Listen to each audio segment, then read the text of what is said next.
Hello and welcome to anime obsession. तो यार, जिन anime को देख के हम खुश हो जाते हैं, जिन एनीमे को देख के दिमाग में चल रहे उस भयानक टेंशन को भूल के हम कुछ देर के लिए एक अलग ही जोन में चले जाते हैं, उन एनीमे के बारे में मुझे कुछ अमेजिंग से फैक्ट्स पता चले थे, तो सोचा क्यों ना ये तुम्हारे साथ भी शेयर किए जाए। तो बताना जरूर क्या ये डिसीजन ठीक रहा। तो मैं एक एक करके फैक्ट्स बताना शुरू करता हूँ और तुम उसी बीच चैनल सब्सक्राइब कर दो अगर करना भूल गए थे।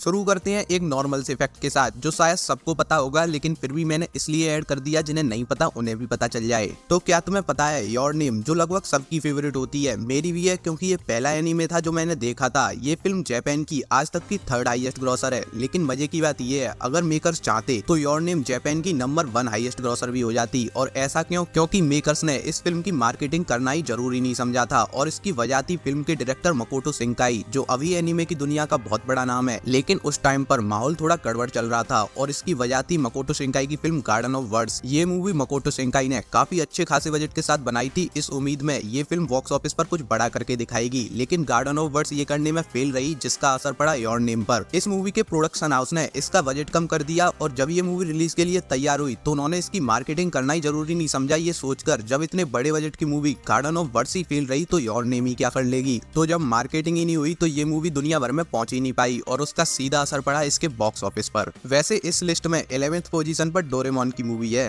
फैक्ट नंबर 2, तो क्या तुम्हें पता है आज तक का लॉन्गेस्ट रनिंग एनीमे कौन सा है? आसान शब्दों में कहूँ तो वो एनीमे जिसके सबसे ज्यादा एपिसोड्स हैं। अभी सबके दिमाग में आने लगा होगा one piece, dragon ball, Naruto या फिर पोकेमॉन, लेकिन ब्रो इन 4 में से पोकेमॉन के पास 1258 एपिसोड्स हैं, जो बाकी के 3 से तो ज्यादा ही हैं। लेकिन जो लॉन्गेस्ट रनिंग एनीमे है उसके पास 7800 से भी ज्यादा एपिसोड्स हैं, और ये एनीमे 1969 में शुरू हुआ था और अभी तक चल ही रहा है, ये स्टिल ऑन गोइंग है। इस एनीमे का नाम है साजेशान। फैक्ट नंबर 3, 2003 में रिलीज हुई एनीमे मूवी जिसने 17 साल तक बॉक्स ऑफिस पर अपनी पोजीशन नंबर 1 बनाए रखी, स्पिरिटेड अवे पहली एनीमे फिल्म थी जिसे ऑस्कर के लिए नॉमिनेट किया गया, और स्पिरिटेड अवे ही पहली एनीमे मूवी थी जिसने ऑस्कर जीता भी। और ये एनीमे इंडस्ट्री का टर्निंग पॉइंट था, क्योंकि स्पिरिटेड अवे की परफॉर्मेंस से उन्हें ये पता चल गया था अब उनके पास भी एक मार्केट है जिसमें वो अपना पैसा लगाएंगे तो वो उनको रिटर्न्स देगा, क्योंकि अब दुनिया भर में लोग एनीमे मूवी देखने के लिए थिएटर में आने को तैयार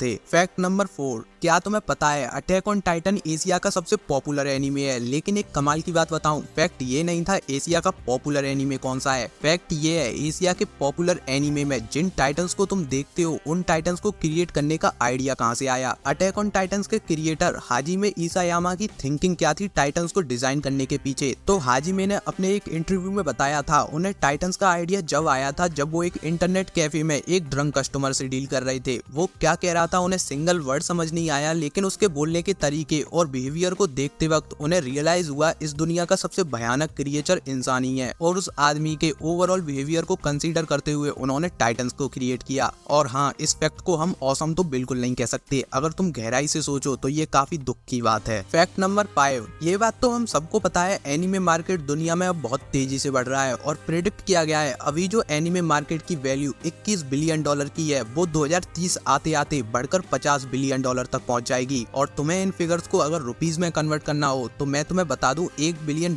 में 7,500 करोड़ रुपए होते हैं। देखा जाए तो ये काफी बड़ा नंबर है, लेकिन इतनी ज्यादा ग्रोथ होने के बावजूद तुम्हें पता है एक एवरेज जापानीज एनिमेटर की सैलरी कितनी होती है? ओनली $790 पर मंथ, और ये जापान के लाइफ स्टाइल के हिसाब से बिलो मिनिमम सैलरी है। Fact number 6, Indian anime fans की बात करें तो ज्यादातर लोग तुम्हें ऐसे मिल जाएंगे जो कहेंगे उन्होंने डेथ नोट देखने के बाद एनीमे देखना चालू कर दिया। और ब्रो इंडिया में तो ये कंडीशन है, बेशक किसी ने कभी भी कोई एनीमे ना देखा हो लेकिन उसे ये जरूर पता होगा डेथ नोट में एक बुक है जिसमें किसी आदमी का नाम लिखो तो वो मर जाता है। लेकिन क्या तुम्हें पता है यही एनीमे डेथ नोट चाइना के अंदर बैन है, क्योंकि उन्हें लगता है इसे देखने से उनके बच्चों पर गलत इफेक्ट पड़ेगा। क्योंकि जब ये एनीमे रिलीज हुआ था तब दुनिया भर में बहुत सारे स्टूडेंट्स ने खुद के डेथ नोट बनाना चालू कर दिए थे, और उनके अंदर वो अपने उन प्रोफेसर्स का नाम लिखते थे जो उन्हें पसंद नहीं आते थे। लेकिन यार इंडियन मिनिस्ट्री को पता है हमारे बच्चे बच्चे इतने बड़े वाले भी नहीं है। और ब्रो चाइना की बात करें तो डेथ नोट के साथ साथ ऐसे 40 और एनिमे है जो वहाँ पर बैन है। अगर कुछ एनिमे के नाम लूं तो Tokyo growl, attack on Titan, sword art online season 2, इससे उनके बच्चे बंदूक चलाना सीख जाएंगे। हद हो गई यार। आगे Elfen Lied, high school DxD, high school of the dead, और भाई सबसे शॉकिंग ये था माई हीरो अकेडमिया। ये क्यों बैन है? ये तो अपने यहाँ कार्टून नेटवर्क पर चल रहा है।